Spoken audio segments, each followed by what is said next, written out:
It's Wendy Bowen, StartLine Health and Wellness Group. So I wanted to talk to you today a little bit about sitting and how we sit and how it can affect our spine. So when we're sitting in a slouch position, by slouch, what's happening is this curve in the lower back that is normally supposed to face this way ends up the other way. It ends up rounding, much like this does in the upper back. What happens there is that these discs here are much like the disc I'm sitting on down here. When we sit up nice and tall, the pressure through the disc is symmetrical.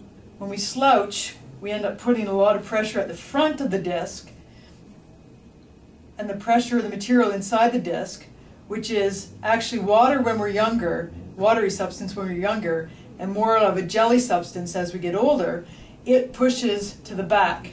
The back part of the disc here in our backs is very thin.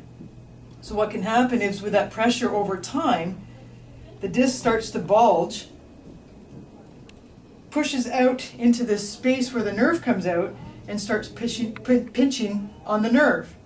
And that can lead to the sciatic pain that comes down through the butt and all the way down the leg. One of the things you may notice is I'm sitting on the disc here to bring me up a little higher so that my hips are a little bit higher than my knees. That keeps me upright. What can happen is, though, if I sit lower down and then maybe put my feet up on something, I end up rounding. So a lot of people end up sitting. It's really hard, tough work to sit up straight when your knees are higher than your hips.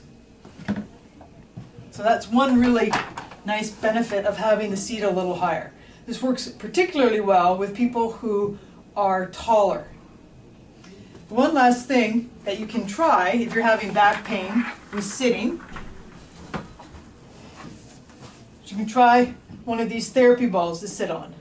And this one is very nice because it has a roller on the bottom of it. It's a little bit safer for people because you might not just slip out and roll from under you.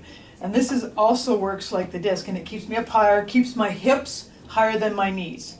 So if you're actually going to be sitting in an office chair, you do want your back supported with a nice lumbar support that could be a cushion. This chair actually has a lumbar support, which supports that curve in my lower back. But the problem with this chair is it's a little higher for me to work at the desk. So my feet are dangling. To correct the problem, we got one of these wedges here. So you can actually have your feet supported, and it takes the pressure off the lower back when you're sitting. So for more advice with sitting posture, or if you're having lower back problems when you sit, come visit one of the physiotherapists, athletic therapists, or massage therapists at StartLine Health and Wellness Group. Thank you.